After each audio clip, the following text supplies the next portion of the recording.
Welcome back to the Tools and Track Locost build. In this episode, I'm welding, he's grinding, and we're both making f***ing mistakes. So there's nothing like coffee to start the day? Bisto. Actually, it's not Bisto's coffee. Mate, Bristol's nice. Ah, gravy. Really? No, the, what do you call it? You get it at football games with a pie. Bovril. Bovril. Oh my god, I like a Bovril. It's basically meat water. It's Bristol. I mean, It's like licking a f***ing cow's sweaty ass. fucking fat. Do you not do that? Depends on the cow.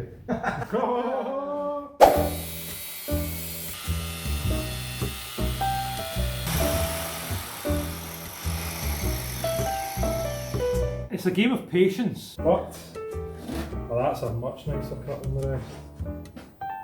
Look at the colour distortion, I love that. Our survey says 305mm, aka 1 foot, within like half of a ball hair, which is an exacting measurement in Glasgow. That is the tolerance, plus or minus 1 ball here. Yep, so we are good. That is now UR5. Jimmy Seidel's private plate. UR5. Hopefully I won't ruin any more metal. Before you do that, I'm finished. Can you flip me around again? Can you flip me off again? I can pull you off again, right? Cool. I don't know, are we going to do a torsional test or are we just going to decide this first? Fuck's sake. That's incredible. Okay, chassis, you will now be bolted down for good. Oh, that noise. Hello. Yeah, just get yourself dinner. I'm not going to be home for a long time. Anyway, I'm away. I love you. Thomas in his natural habitat. We're now adding some height. Now these are two of the easier sections, as you can see. Dressed, flattened, ready to weld. Well, you would think, right, logically, those should be straight to those. None of the manuals tell you this, right? But if you look at the way these line up to each other, they're actually sitting off like that and that. That's because these bars here are tapered in. Ah. Now, one school of thought would say, oh, I get you. see, now one school of thought would say, well, line them up straight because there's going to be a bar at the cross tying that in. But I'm fairly confident the rest of the cuts that we're making will join in at the angles, and this should be straight because surely the outside of the car should always be straight. Plus the part that we're buttoning onto the bottom, the main pipe is at this angle, so I think this should be the same. I would say so. Okay. That's a nice stiff rod. Apologies for the noise. My neighbour's back today. He's obviously got his dildo turned up to 11. Every time I press the button to start it. On a more positive note, interior's gone. The good news about hitting this monumentous point is we get to do this. Excitement! So, having had a look through both of these, there are some slight differences, but fundamentally, again, all of the sizes look to be the same. Crucial differences are, this diagram has two kind of diagonal spirals coming up from here. The original book doesn't have this, and crucially, the original book tells me to make a jig to make the very front bit that comes back, and this, obviously you can make a jig, this just gives you the raw sizes. So that looks quite complex, so we'll see how we got into that. But in the meantime, let's get all of these other loose spars welded in and ready to go. We'll come to this crazy little guy towards the end. Yes! Get up, you I got finished speaking before you started doing it again. So the book calls for a jig to be made. Don't really need a base for a jig when you've got an entire base to do everything on. So 75mm standoff, 330mm gap. That should be easy enough. Whoa.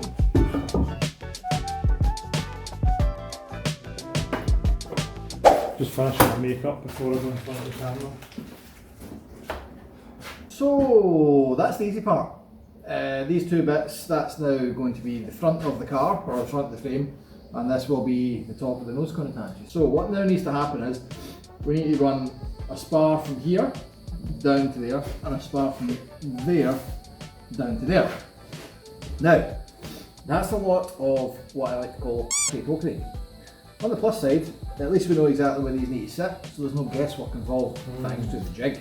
So there's a number of ways we can do it. Now, I'm going to consult the Bible of bollocks. So the big Bible of bollocks, interestingly, deviates from the original Locost build, and I think it's because of, way down the line, the use of MX5 hubs.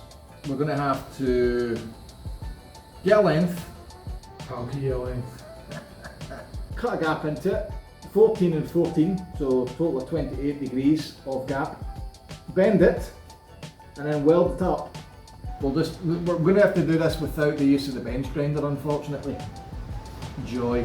What can go wrong? Everything. What I'm undecided on is whether or not we risk the measurement being out and cut these 14 degrees and 26. It's a 14 and a 26. How much calculation are we going to need to do here? So that needs to be 355 from top to bottom, but they haven't told you how long this bit is. Yeah, it's 355 minus 50. Okay. Anyway. I am awaiting this to buy something else. Think of what this one out. So there's a lot in this, alright? A lot. Now, that is my 28 degree cut, measured out to where it needs to be. I've just scribed this because I'm going to have to do it by hand with an angle grinder. And then here, now this is the pre-cut, we did 14 and 14 cut to length, so that's just been the way it's been off-cut. We now need to take this from the 14 degree cut we made here, flip it 90 degrees and make another 26 degree cut. So, mechanical loader's going to do that, whilst I mark up the next one for some more of the same, except the opposite way round, because this is the other side. Me, man. Oh. I would be lying if I said I was totally sure what was going on here. Just, it'll work, I think, maybe.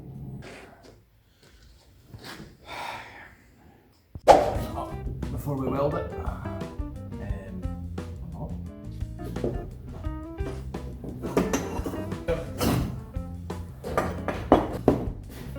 Measuring tape. What? What's wrong? Fuck knows, man. Right, I've f***ed something up. I always knew this was going to be an all-encompassing cunt to deal with. Is that the kettle boiling? Mm-hmm. Come on over. Tell us what's wrong. I can hear your frustration, I can feel it, I can sense it, I can smell it. It's the stench. It's the smell, Mr. Anderson. So what appears to have happened here is I've just made an absolute dick of it. Tubular bell. So, this was a straight bar. Ah, that started its life. And now it's been bastardised, and you'll see here in the bottom there isn't actually a cut there. So it was cut down and bent and then angled into shape. And there's also some fairly sophisticated angles at this end and this end. So it's a fairly complex piece, and the idea behind this is that it elevates the front. It elevates and tapers the front. Aye, so it's to form the nose cone shape basically. But the problem is, it's not fitting. Have you said it's not long enough? I've checked all my measurements and I've just cut it too short. The reality is, I don't know how the hell you would measure this effectively. So we won't. We're just going to bodge it. Right, okay, well, if I rethink, what I'm going to do is to start again, but the crucial part here, because the mistake has been made on the bottom on this double angle cut, I'm going to get an oversized length of steel to do this, and do this cut first. How do you know that this is the right distance apart? Because I've measured it and bolted these blocks of wood in. So this is definitely from here to here. I can see your pen marks there, okay. Cool. It's blowing a f***ing hoolie outside. I've restarted. So this is junk we've established. Now, this I have recut.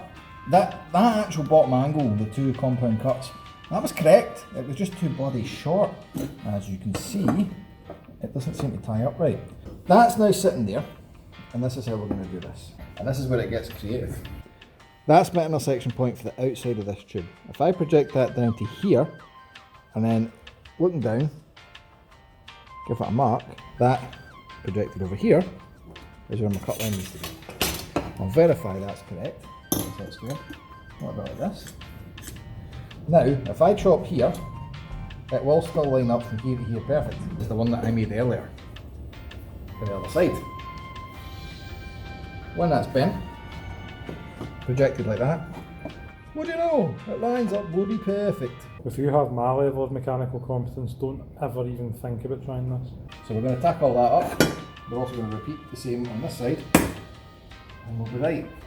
Until I line up in the car, I'm like, where did this extra 25 mil come from? This doesn't make sense.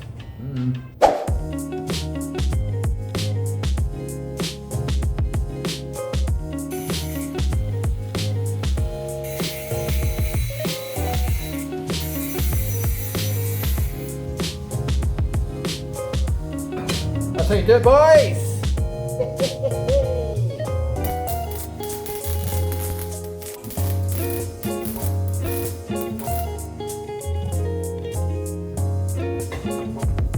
What's going on here then? Well, now we've got the front frame thing made up. Jig work's complete, so we now need to attach it to the car, obviously. Now there's 2 location points at the bottom for us to tie into, which lines up not too bad. However, for us to tie in the 2 tops, we'll need to make sure that the height and the angle that this sits at is correct.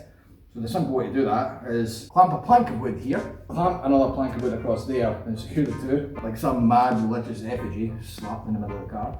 And that will allow us to set the angle and hold it in place while we work out the side parts. We've lined these up and there's some problems. Obviously there's problems because it's me. Now, having had a look here, this needs to butt basically up to the spar that runs up, UR5, and it just needs to sort of sit flush against it because it will be welded into another 2 bars down there. So I'm not getting too hung up on this being welded on, but it has to line up straight. Now when I line it up to this one, it will look okay. And then we project that forward, it ties into this diagonal one, okay? However, we've got a problem here. A pretty substantial gap. So the big question is, what's causing it? Well, without getting into heights, which we'll get to in a minute because they're not right either, they're out by a couple of millimetres here and there. Now, if you look at all of the bars that raise this, you will see that there are many. Now, this gap here has to be 350 millimetres from the base to the top of this. Now that's fine. We can just measure all the way along this, and if at any point there's too much, one of these will need to be trimmed down, whatever it may be, and if there's too little, then I'm going to hate life because I'll need to do one of these again. But having measured it, at no point is any of this under 355 mil. Both left and right are over. Now that's good, because all I need to do is shave down some until all of this is flat. But, again, don't panic, never panic. There's going to be a simple explanation for this.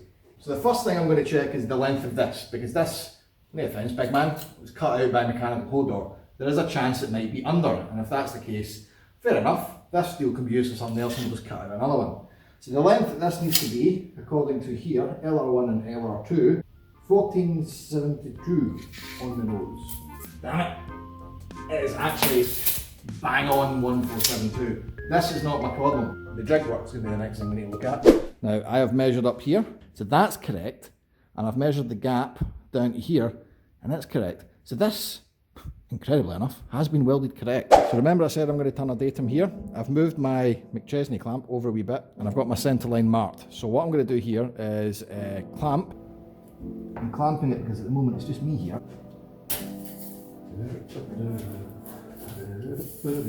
Yeah, that's bang on. So that I've measured correct. That is what it should be. The next one is 2360, 2371. Well, so I don't know how exactly I've managed to get this gap so utterly wrong, but I have. And I will punctuate here that this and this was cut by me, not by mechanical holder. So yeah, these are obviously just far too long for whatever reason. Because we've done all of this in a jig, I know it's millimetre perfect, because if it's not, you know, I'm an idiot. But I did wonder why when I put this on, there's a massive overhang here. And there we go. This is on a taper. If we take off, I don't know, like 10 millimetres, that's probably going to line up to where it should sit. It's also going to explain this gap. So yeah, these are definitely wrong. That's fine, we just need to cut 7 mils off the front and this will all tie in and be correct, and then we can start tacking it up. The problem lies when we need to cut 7 mil out accurately on what is now a fully welded chassis. What I'm going to do, quite simply put, is just move this so it overhangs off the edge of this, mark this up for how much I need to take off, and just cut it, and then move the whole chassis back on. My total length should be 2,360. I've measured 233. Sorry, that fell away. So 2,360 minus the bar that's going to be here, which is 25mm, is 2,335. Now, to make sure that this is obviously like parallel, move the block over here. That's 2,336. So let's squidge that in a wee bit. Now we do the drops with a set square. I just went to scribe this side, and there's a line already there. Nice. I guess it wasn't cut right. I guess it wasn't cut right. We'll just rescribe it. What the f, man?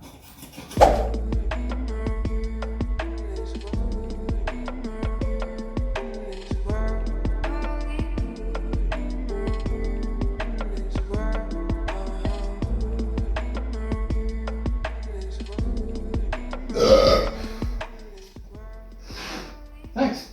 Yep. Are we filming? Yeah. Hi. Hi, I've got indigestion.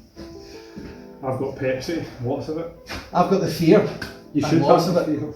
If I'm being honest, I think I'm going to wrap up here because I cannot measure this enough to get it right. This is such a critical point that I think I need to just be absolutely perfect before I throw a single spot weld on it.